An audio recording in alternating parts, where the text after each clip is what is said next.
오늘 우리에게 주시는 하나님의 말씀은 예레미야애가 3장 1절에서 18절까지 말씀입니다. 예레미야애가 3장 1절부터 18절까지 말씀, 제가 가진 성경은 구약 1146쪽에 있습니다. 우리 함께 한 목소리로 한 절씩 합독하도록 하겠습니다. 여호와의 분노의 매로 말미암아 고난 당하는 자는 나로다. 나를 이끌어 어둠 안에서 걸어가게 하시고 빛 안에서 걸어가지 못하게 하셨으며 종일토록 손을 들어 자주자주 나를 치시는도다. 나의 살과 가죽을 쇠하게 하시며 나의 뼈들을 꺾으셨고 고통과 수고를 쌓아 나를 애우셨으며 나를 어둠 속에 살게 하시기를 죽은 지 오랜 자 같게 하셨도다. 나를 둘러싸서 나가지 못하게 하시고 내 사슬을 무겁게 하셨으며 내가 부르짖어 도움을 구하나 내 기도를 물리치시며 다듬은 돌을 쌓아 내 길들을 막으사 내 길들을 굽게 하셨도다. 그는 내게 대하여 엎드려 기다리는 곰과 은밀한 곳에 있는 사자 같으사 나의 길들로 치우치게 하시며 내 몸을 찢으시며 나를 적막하게 하셨도다. 활을 당겨 나를 화살의 관역으로 삼으시며 화살통의 화살들로 내 허리를 맞추셨도다. 나는 내 모든 백성에게 조롱거리 곧 종일토록 그들의 노랫거리가 되었도다. 나를 쓴 것들로 배불리시고 쑥으로 취하게 하셨으며 조약돌로 내 이들을 꺾으시고 재로 나를 덮으셨도다. 주께서 내 심령이 평강에서 멀리 떠나게 하시니 내가 복을 내어 버렸으며 스스로 이르기를 나의 힘과 여호와께 대한 내 소망이 끊어졌다 하였도다. 아멘.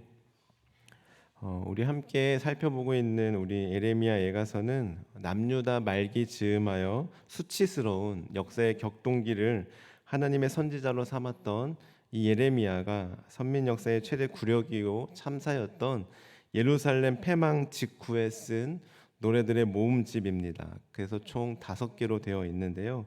그중 오늘 함께 읽으신 말씀은 총 세 번째 예가에 해당하는 노래로 다른 4개의 노래와 달리 다른 노래들이 22절로 구성되어 있지만 이 세 번째 예가는 3배 정도인 66절로 구성되어 있음을 우리는 발견하게 됩니다. 그중 함께 읽으신 1절부터 18절까지의 말씀은 하나님의 진노의 매를 맞은 그 사람의 탄식을 그리고 있는데요. 즉 여기서 예레미야는 자신 역시 하나님의 진노의 심판을 받은 유다 민족의 한 일원으로서 모든 유다 백성을 대표하여 예루살렘이 이방인들에 의해 함락되고 그로 인해 오는 고통을 다양한 비유와 상징을 통해 말씀하고 있습니다. 그래서 오늘 본문의 말씀인 각 절을 보시면 남유다의 고통에 대하여 다양한 비유를 들어 여러 가지 표현으로 설명하고 있는데요. 오늘 말씀을 통해 하나님의 심판으로 인한 남유다의 고통이 어느 정도였는지 그리고 하나님의 심판이 얼마나 무서운지를 우리 함께 한 절씩 살펴보도록 하겠습니다. 우리 먼저 1절의 말씀 다시 한번 읽어볼까요? 1절입니다. 시작. 여호와의 분노의 매로 말미암아 고난 당한 자는 나로다. 아멘. 이처럼 예레미야는 하나님께 분노의 매를 맞게 되었다고 말하고 있습니다. 그런데 여기서 하나님의 매를 맞게 된 대상, 즉 하나님의 징계를 받은 동족인 남유다 백성과 자신을 동일시하고 있습니다. 이처럼 예레미야는 자신과 민족을 동일한 고난의 주체로 묘사함으로써 자신 또한 하나님의 징계의 대상이 된 남유다 백성의 일원임을 분명하게 고백하고 있습니다. 즉 동족과 함께 고통당하는 자신을 인정하는 것을 보며 우리는 예레미야가 동족을 향한 뜨거운 애정과 지체의식을 가지고 있음을 우리는 발견하게 됩니다. 그래서 오늘 말씀을 쭉 보시면 모든 고통의 대상이 바로 자신으로 되어 있음을 알게 됩니다. 계속해서 나를, 내가, 나에게 등등을 표현하며 이 고통과 심판의 대상이 남유다 백성이 아니라 바로 나 자신임을 그는 고백하고 있습니다. 그리고 2절에도 보시면 평생 동안 완악한 동족에게 하나님의 말씀을 홀로 대언하며 온갖 고난을 겪고도 마침내 조국의 멸망을 목격해야 했던 예레미야의 삶과 그의 조국 남유다가 처한 절망적인 상황을 절묘하게 조화하여 표현하고 있습니다. 이 말씀을 통해 예레미야는 자신과 민족이 당하고 있는 고난이 단지 어떠한 국제 정세에 기인하고 있는 것이 아니라 보다 근본적으로 남유다 백성의 죄악에 대한 하나님의 징계라는 인식을 철저하게 가지고 있음을 우리는 또한 깨닫게 됩니다. 그리고 이제 3절부터 하나님의 징계가 얼마나 무섭고 두렵고 고통스러운 것인가를 말씀하고 있는데요. 특별히 3절에서 종일토록 자주자주라는 표현을 통해 고난이 한 번으로 끝나는 것이 아니라 지속성 있게 심각하게 계속해서 이루어지고 있음을 말씀하고 있습니다. 이어서 4절에서는 살과 가죽을 쇠하게 하시며 나의 뼈들을 꺾으셨다라고 말씀하고 있는데, 이것은 남유다 백성의 그리고 예레미야가 겪었던 외적인 고통들을 의미합니다. 나아가 그들에게 가해진 고통들이 그토록 심하여 더 이상 회복할 수 없을 정도로 전 인격적인 완전한 파멸을 가져왔다는 것을 의미하고 있습니다. 특별히 4절을 한번 보시면 살과 가죽과 뼈에 가해지는 삼중적인 고통을 말씀함으로써 예레미야의 영적, 육적인 고통, 더 나아가서 바벨론에 멸망당한 예루살렘과 남유다 왕국의 처참한 현실을 처절하게 표현하고 있습니다. 5절을 통해서도 고통의 강도는 이어집니다. 예레미야는 지금 하나님께서 죽음에 이르게 할 정도로 극심한 고통과 감당하기 힘든 각종 곤란한 일들을 남유다 백성의 앞뒤로 첩첩히 쌓아 놓았다고 표현함으로써 현재 멸망한 남유다의 고통이 얼마나 극심한 것인가를 나타내고 있습니다. 특별히 6절에 보시면 흑암이라고 표현하고 있는데, 이것은 히브리 원어를 보시면 어두움, 불행, 파멸, 죽음, 사악함이라는 의미를 가지고 있습니다. 따라서 이 단어 속에 포함된 이미지들로부터 예레미야와 그의 동족인 남유다 백성들이 처한 상황이 얼마나 절망적이었는지를 우리는 다시 한번 짐작할 수 있습니다. 뿐만 아니라 죽은 지 오랜 자 같게 하셨도다라는 표현을 통해 완전한 절망 가운데 결코 회복될 수 없을 정도로 모든 희망을 상실한 심각한 상황에서 나오는 탄식임을 우리는 깨닫게 됩니다. 그러나 무엇보다 가장 최악의 상황이 우리 8절에 기록되어 있는데요. 우리 8절의 말씀 함께 읽어보겠습니다. 시작.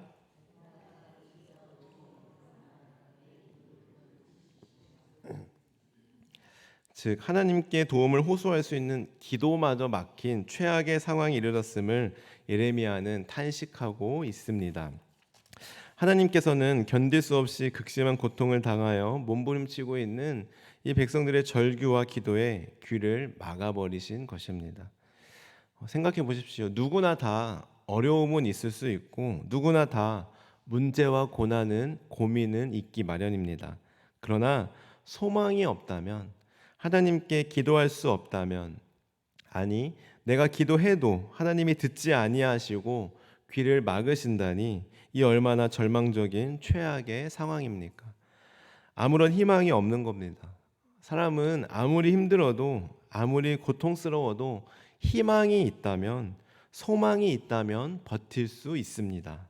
이겨낼 수 있습니다. 그러나 지금 남유다의 상황은, 예레미야의 상황은 희망이 전혀 보이지 않는, 희망을 기대할 수 없는 최악의 상황, 심판을 당하고 있는 것입니다. 이러한 최악의 절망적인 상황을 예레미야는 계속해서 다양한 표현을 통해 강조하고 있는데요. 우리 9절에 보시면 하나님께서 단단한 돌로 마지막 출구를 봉쇄하시듯이 남유다의 구원의 소망을 완전히 막아버리셨음을 말씀하고 있습니다. 뿐만 아니라 10절에 보시면 남유다에 닥친 징계가 어떠한 대비할 틈도 없이 너무나도 신속하고 급작스럽게 닥쳤음을 말씀하고 있습니다. 아울러 11절에서는 백성의 모든 계획마저 완전히 깨뜨려 버리시고 길에서 쫓아내어 방황하게 하셨으며 망연자실하고 넋을 잃을 정도로 적막하게 하셨다라고 말씀하고 있습니다. 그리고 이러한 최악의 상황은 18절에서 이렇게 한마디로 표현하고 있는데요. 우리 18절의 말씀도 함께 읽어보겠습니다. 시작. 스스로 이르기를 나의 힘과 여호와께 대한 내 소망이 끊어졌다 하였도다. 즉 1절에서부터 탄식한 바 남유다에 임한 재앙의 참혹성과 심각성을 이렇게 한 문장으로 함축하여 표현하고 있습니다. 이처럼 하나님의 심판을 받은 남유다는 이제 힘도 소망도 없는 절망적인 상태에 처해 있다고 말씀하고 있습니다.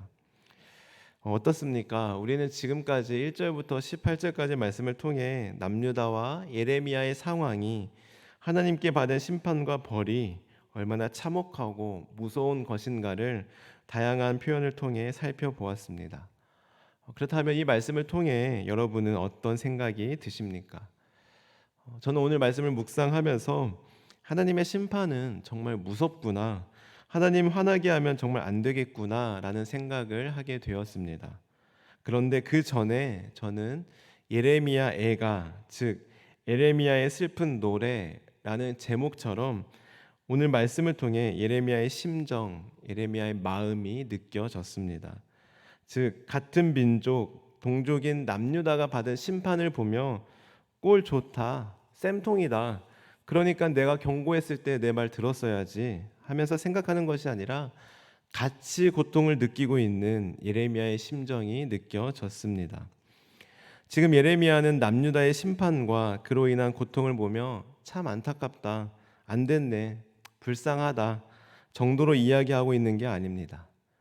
자신의 고통으로, 자신의 아픔으로 직접적으로 받아들이고 있습니다. 그래서 오늘 말씀에도 계속해서 보시면 나를 치시는도다, 나의 살과 가족을 쇠하게 하셨고 나의 뼈들을 꺾으셨고 나를 둘러싸서 나가지 못하게 하시고 내 사슬을 무겁게 하셨고 내가 부르짖어 도움을 구하나 내 기도를 물리치셨고 내게 대하여 엎드려 기다리는 곰과 은밀한 곳에 있는 사자 같게 하셨고 내 몸을 찢으셨고, 이렇게 모든 주체가 바로 나 자신임을 예레미야는 고백하고 있습니다. 그렇기 때문에 그는 그저 몇 마디 말하고 몇 마디 평가하고 비판하는 게 아니라 직접 그 고통을 함께 느끼고 있습니다. 사랑하는 성도 여러분, 저는 저와 여러분이 그리고 우리 모든 그리스도인들이 예레미야와 같은 마음을 품기를 원합니다. 한국 교회의 타락을 보며 문제를 분석하고 지적할 때, 나아가 나라와 민족의 타락을 보며 평가하고 지적할 때 제3자의 입장에서 보는 것이 아니라 나 또한 그 공동체의 일원, 그 민족의 일원이라는 사실을 가장 먼저 느낄 수 있기를 바랍니다. 그래서 그 타락이 정말 나의 아픔, 나의 고통, 우리 가족의 아픔, 우리 가족의 고통으로 여기고 그 심정으로 말할 수 있기를 바랍니다.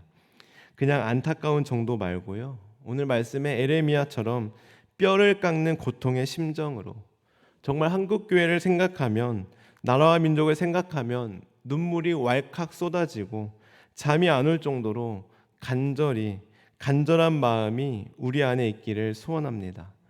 그 정도의 간절한 마음이 없다면 우리는 함부로 말하거나 함부로 평가하거나 비판해서는 안 되겠습니다. 뿐만 아니라 우리 교회를 향하여서도 뭐가 문제고 뭐가 부족하며 이렇게 옳은 소리, 물론 중요하지만 옳은 소리를 하기 전에 예레미야와 같은 마음을 품을 수 있기를 바랍니다. 그래서 교회의 문제를 지적하기 전에 정말 교회를 위해 눈물 쏟으며 뜨거운 눈물을 흘리며 기도할 수 있기를 바랍니다. 오늘 말씀을 가지고 나아갈 때, 기도하며 나아갈 때 이러한 예레미야의 마음을 우리 안에 부어달라고 기도하며 나아가는, 그래서 우리 교회와 한국 교회와 나라와 민족의 아픔과 문제점을 보며 그저 지적하고 분석하는 데 그치는 것이 아니라 나의 아픔으로 여기며 나의 죄로 여기며 예레미야처럼 처절하게 철저하게 회개하며 눈물 흘리며 먼저 기도할 수 있는 저와 여러분들 되기를 간절히 소원합니다. 기도하시겠습니다. 하나님 감사합니다. 오늘 예레미야의 말씀을 통해 하나님의 마음을 깨닫게 하시니 감사합니다. 하나님 오늘 말씀의 예레미야의 고백, 여호와의 분노의 매로 말미암아 고난 당한 자는 나로다. 고난 당한 자는 나로다. 라는 이 고백처럼 우리 또한 한국 교회의 타락과 나라와 민족의 아픔을 보며 우리 교회를 바라보며 쉽게 비판하거나 말하지 않게 하시고 예레미야와 같은 심정으로 말하게 하옵소서. 내가 바로 한국 교회임을, 내가 바로 대한민국이고 내가 바로 대한민국 국민임을, 내가 바로 용인영락교회 성도임을 기억하며 교회와 나라와 민족의 아픔을 바라볼 때 나의 아픔, 나의 가족의 고통으로 여기고 이를 위해 간절한 마음으로 뜨거운 눈물을 흘리며 기도하는 우리 모두 되게 하옵소서. 감사드리며 예수님의 이름으로 기도합니다. 아멘. 주님께서 가르쳐주신 기도를 드리겠습니다. 하늘에 계신 우리 아버지, 아버지의 이름을 거룩하게 하시며 아버지의 나라가 오게 하시며 아버지의 뜻이 하늘에서와 같이 땅에서도 이루어지게 하소서. 오늘 우리에게 일용할 양식을 주시고 우리가 우리에게 잘못한 사람을 용서하여 준 것 같이 우리 죄를 용서하여 주시고 우리를 시험에 빠지지 않게 하시고 악에서 구하소서. 나라와 권능과 영광이 영원히 아버지의 것입니다. 아멘. 오늘 말씀을 기억하며 기도하시겠습니다. 하나님, 우리에게 예레미야와 같은 마음을 주옵소서. 예레미야처럼 나라와 민족을 진정으로 사랑하는 사람 되게 하여 주옵소서. 교회를 사랑하는 사람 되게 하여 주옵소서. 쉽게 말하지 않게 하시고 쉽게 평가하지 않게 하시고 교회와 나라와 민족의 아픔을 놓고 나의 아픔처럼 같이 아파하며 기도하는 우리 모두 되게 하옵소서. 오늘도 성령으로 충만하게 하셔서 마땅히 기도할 바를 알게 하시고 이를 통해 모든 것을 합력하여 선을 이루시는 하나님을 경험하게 하옵소서. 다음으로 가정을 위해 기도하실 때 우리 가정이 말씀의 권위를 인정하며 말씀으로 살아가는 믿음의 가정이 되게 하옵소서. 교회를 위해 기도하겠습니다. 하늘의 복을 받아 세상의 복이 되라는 표와 같이 하나님의 복을 먼저 누리고 그 복을 세상에 흘려보내는 제사장 된 교회가 되게 하옵소서. 다음으로 사회를 위하여서는 우리나라가 오직 하나님께서 주인 되신 나라가 되게 하시고 하나님의 주 되심을 열방에 전하는 복된 나라 되게 하옵소서. 나아가 우리 환우들을 위해, 우리의 기도가 필요한 분들을 위해, 그리고 개인적인 기도 제목을 놓고 기도하며 나아가겠습니다. 기도하시겠습니다. 하나님 감사합니다. 이 시간 오늘 말씀을 놓고 기도하며 나아갑니다. 하나님, 오늘 예레미야는 민족의 아픔과 민족의 당한 고통을 보며 하나님 쉽게 아버지 비판하고 평가하고 분석하기 이전에 자신 또한 그 공동체임을, 자신 또한 남유다임을, 자신 또한 그 심판의 대상임을 인정하며 처절한 마음으로 고백하였습니다. 하나님, 예레미야 같은 이 마음을 우리에게 더하여 주옵소서. 우리 교회와 한국 교회와 나라와 민족의 아픔을 보며 쉽게 말하지 않게 하시고 하나님, 철저하게 처절하게 눈물 흘리며 먼저 기도할 수 있는 우리 모두가 되게 하여 주옵소서. 예레미야 같은 마음을 우리에게 허락하여 주옵소서. 이 시간도 성령으로 충만하게 하셔서 마땅히 구할 바를 알게 하시고 그리하여 모든 것을 합력하여 선주시는 하나님을 경험하게 도와주옵소서. 각 가정을 위해 기도하며 나아갑니다. 하나님, 각 가정이 말씀의 권위를 인정하며 말씀으로 살아가는 믿음의 가정이 되게 하여 주옵소서. 말씀 붙잡고 승리하는 복된 한 주 되게 하여 주옵소서. 교회를 위해 기도하며 나아갑니다. 하늘의 복을 받아 세상의 복이 되라는 표화처럼 저희들 하늘의 복을 먼저 누리게 하시고 그 복을 세상에 널리 전할 수 있는 우리 모두 되게 하여 주옵소서. 우리나라와 민족을 위해 기도하며 나아갑니다. 하나님, 우리나라의 주인이 오직 하나님께서 되어주셔서 우리나라가 하나님의 주인 되심을 인정하며 이 복음을 많은 사람들에게 전하며 살아가는 복된 나라 되게 하여 주옵소서.